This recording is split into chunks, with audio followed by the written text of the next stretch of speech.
कुंज विहारे नमः। श्री स्वामी हरिदास वेतेतराम। श्री किशोरी जी और कृष्ण, एक प्राण दो देही, राधा कृष्ण स्नेही। भैया, इस माधुर्य रस से चित्त कहीं और जाना नहीं चाहता। इससे इतर कभी कुछ बोलना भी होता है तो वह भी उनकी ही इच्छा से, क्योंकि श्री किशोरी जी तो अपनी प्रशंसा के शब्द सुनकर भी ऐसी लज्जा से गड़ जाती हैं कि क्या कहा जाए। यह बड़ी कृपा है प्रियालाल की कि यह दास कुछ शब्दों को कह पाता है। कह भी वही रहे हैं भगवान श्याम सुंदर। यह दास एक यंत्र ही है और जो भी कहा जाता है वह सब शास्त्रों में और रसिकों और संतों ने बताया है। इसमें अपना कुछ भी नहीं है नया, मेरे पास हो भी नहीं सकता। सब संतों का ही उच्छिष्ट है। बड़ी कृपा है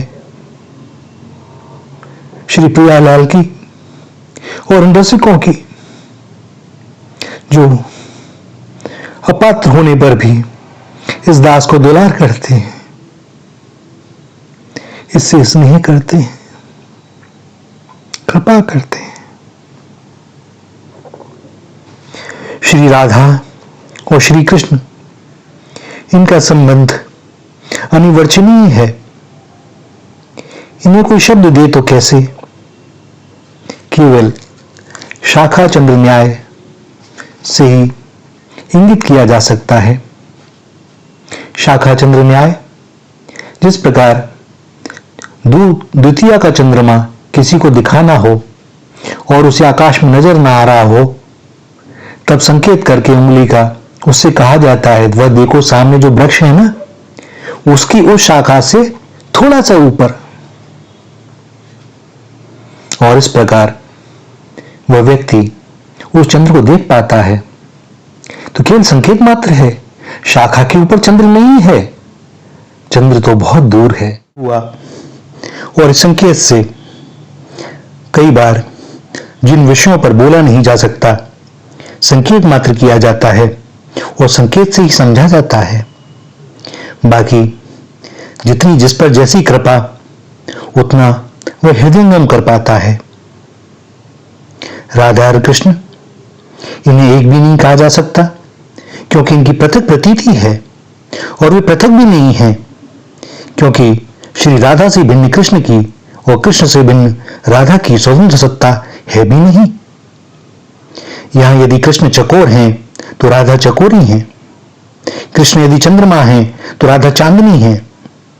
अब चांद और चांदनी को आप क्या कहेंगे? अलगाव है, अलगाव नहीं भी, दोनों एक ही हैं। परंतु यदि बिंब रूप में चंद्र को देखें तो चांदनी की पृथक प्रतीति हो सकती है। यद्यपि चांद से चांदनी अलग नहीं है। श्री राधा के साथ संबंध पर श्री कृष्ण स्वयं कहते हैं, राधिके हम दोनों अभिन्न हैं, तुम्हारे बिना मेरी कोई सत्ता नहीं है। हम दोनों ऐसे हैं जैसे दूध में सफेदी, अलग करना संभव नहीं। अग्नि में दाहिका शक्ति जैसे विद्यमान है, पृथ्वी में जैसे गंध, पानी में शीतलता, ऐसे ही हम और तुम पृथक प्रतीत होकर भी एक दूसरे में समाये हुए, एक दूसरे को संभाले हुए अखंड और अविभाज्य प्रिया प्रीतम के रूप में श्री राधा और श्री कृष्ण की रस मधुर रहस्यपूर्ण लीलाओं का आस्वादन अनिवर्चनीय है। परंतु यहां बुद्धि और तर्क से बात नहीं बनती। भैया, इसको हृदयंगम करना हो तो हृदय का द्वार खोलना होगा, जहां केवल दर्शन है, आस्वादन है। भगवत रसिक रसिक की बातें रसिक बिना को समझ सके ना। ये रसिकों की बातें जब तक कोई भगवान सका प्राण प्रीतम न मानकर उन्हें वो प्रीति ना करेगा, समझ भी नहीं सकेगा। अरब रात निसी दिन मिलवे को और मिले ही रहत मानो कभू मिले ना। वे सब समय एक दूसरे से मिलने के लिए तड़पते रहते हैं और ऐसे रहते हैं जैसे कभी मिले ही नहीं। और जबकि वे सब समय मिले ही हुए हैं, यह प्रेम का महाभाव स्वरूप है। अनंत मिलन के क्षणों में भी अनंत वियोग का ताप और अनंत वियोग में भी अनंत मिलन के आनंद का अनुभव। इस अप्राकृतक भाव दशा में प्राकृत बुद्धि का प्रवेश कैसे संभव है भैया? अलौकिक को कोई लौकिक बुद्धि से कैसे जानेगा?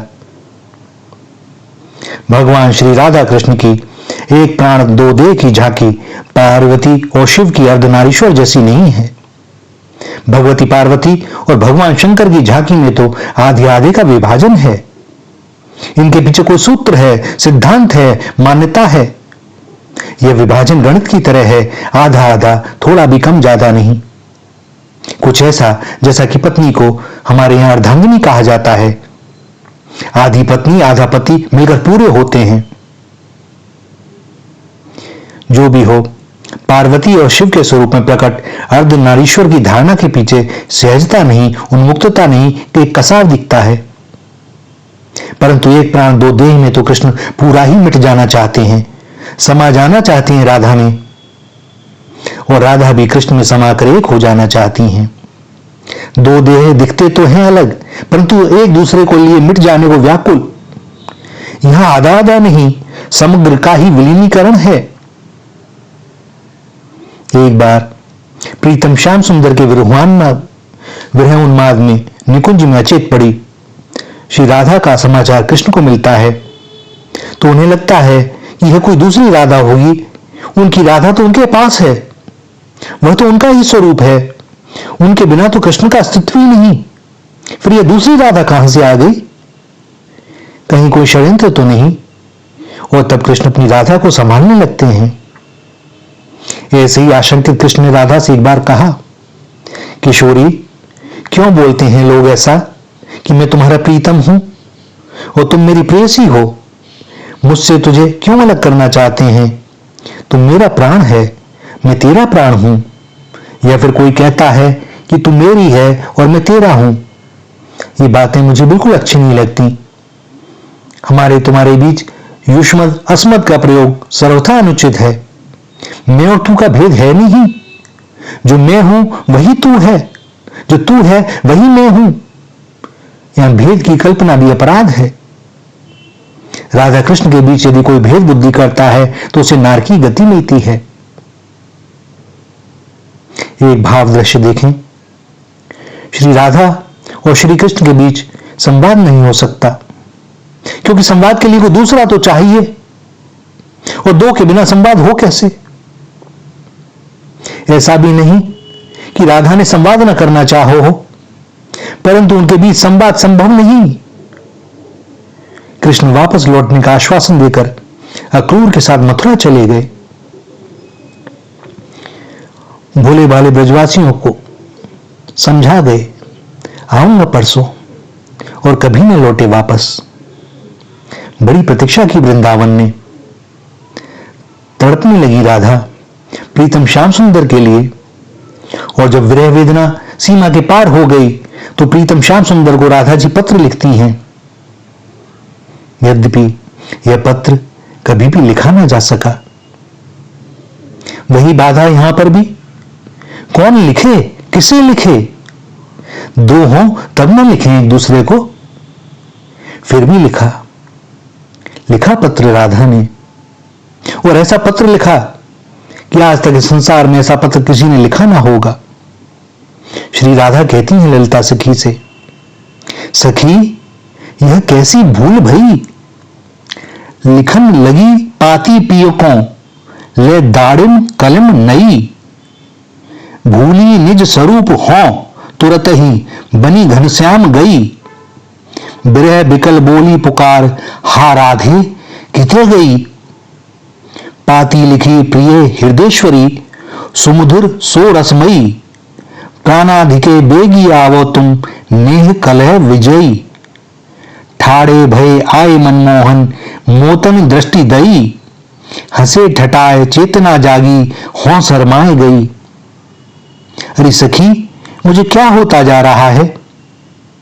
जब वे पास थे तो उन्हें प्रेम करना तो दूर, नजर भरकर देख भी न पाई। कभी आते भी प्रीतम तो मैं मानी नहीं हो जाती। वे मनाते, मैं न मानती, और तब वे उदास हो जाते, वापस लौट जाते, और उनके पीछे मैं तड़पती रोती रहती। अब जब श्याम सुंदर चले गए हैं तो क्षमा याचना का मन होता है, सामने तो बोल नहीं सकती। सोचा लिखकर अपनी मनोदशा व्यक्त कर दूं, परंतु लिख नहीं पाती। बहुत चाहा लिखने के लिए, लिखा भी, परंतु देखना क्या लिख गया। और ललिता जी ने वो पत्र लिया और पढ़ना चाहा, परंतु पढ़ ना सकी। हा किशोरी, किशोरी ललिता मूर्छित हो गई। पत्र क्या था? केवल दाग थे काजल मिश्रित कपोलों पर बहे आंसुओं के, जो पूरे पत्र में भर गए थे। जो भी लिखा सब धुलता चला गया, बस दाग ही शेष बचा। बहुत प्रयत्न कर संभालती संभालती राधा ने कुछ अक्षर बचा लिए, परंतु जो बचा संबोधन के रूप में वह तो और भी हृदय वेदारक। यहां तो राधा ने राधा को ही लिख डाला। स्वाभाविक था, पत्र लिखने के पहले राधा ने कृष्ण का ध्यान किया। ध्यान करते करते तन्मय हो गई राधा। अब अपनापन विसर्जित हो गया और ध्येय के रूप में मात्र कृष्ण शेष बचे। अब राधा कृष्ण बन गई, और कृष्ण तो राधा को ही पत्र लिखेंगे ना। कृष्ण बनी राधा लिख रही हैं पत्र। पहला संबोधन किया, हा राधिके, तुम कहां खो गई हो? अभी तो तुम यही थी। अभी भी तुम्हारे दिव्य श्री विग्रह की सर्वत्र फैली हुई सुगंध तुम्हारे यहीं कहीं होने का एहसास दे रही है। किशोरी, मान जाओ, मत रूठो इतना कि मेरे प्राणों पर आ पड़े। लो चलो, तुम जीत गई, तुम्हारा प्रेम जीता, मैं हार गया। राधा लिखती जा रही हैं, आह्लादनी, तुम मेरे जीवन के अंतरतम में सतत प्रवाहित रस की धारा हो। वही धारा जब बाहर प्रकट होती है तो राधा रूप में मेरे जीवन का श्रृंगार बन जाती है। हृदयेश्वरी, अब और मत रूठो। कहां छिप गई हो? अब और नहीं सहा जाता। आओ प्रेयसी, संभाल लो मुझे।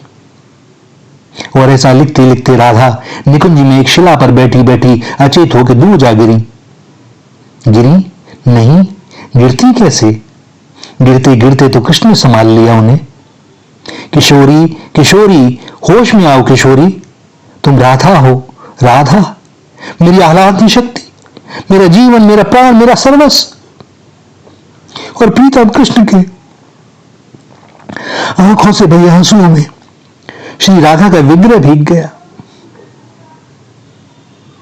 भैया, क्या कहा जाए। किशोरी विरह में बैठी हुई कृष्ण के ध्यान में पुकार उठती है, राधे, हा राधे, कहां हो? और किसी कुंज में बैठे कृष्ण इसी भाव में वह कृष्ण कृष्ण पुकार रहे हैं। यह ऐसा अविनाभाव संबंध है, अनिवर्चनीय संबंध है,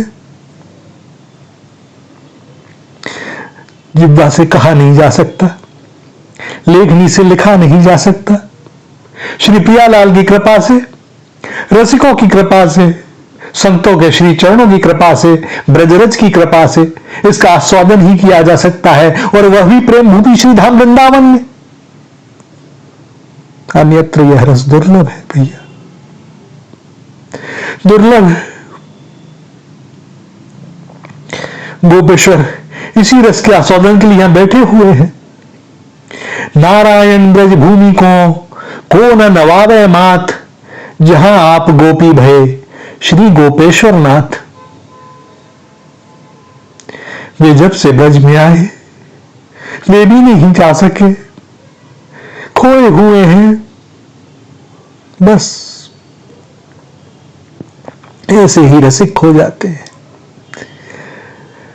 यमुना पुलिन पर लीला चल रही है और एक रसिक 3 दिन हो गए दातून करने गए थे, कर रहे हैं। 3 दिन बाद किसी ने टोका, तब उन्हें ध्यान आया, भैया ये नित्य वृंदावन है, वे नित्य किशोर हैं, वे नित्य किशोरी है, या नित्य नवीन लीला होती है। और उनके परिकर सखी वन जैसा चाहते हैं, वे प्रियालाल उन सखियों से चलियों के अनुसार ही वह लीला करते हैं। सखी सहचरी प्रियालाल का सुख चाहते हैं और प्रियालाल सखी सहचरियों को आनंद प्रदान करते हैं। बड़ी अद्भुत लीला होती है यहां श्री धाम में। श्री राधा, श्री राधा, श्री राधा।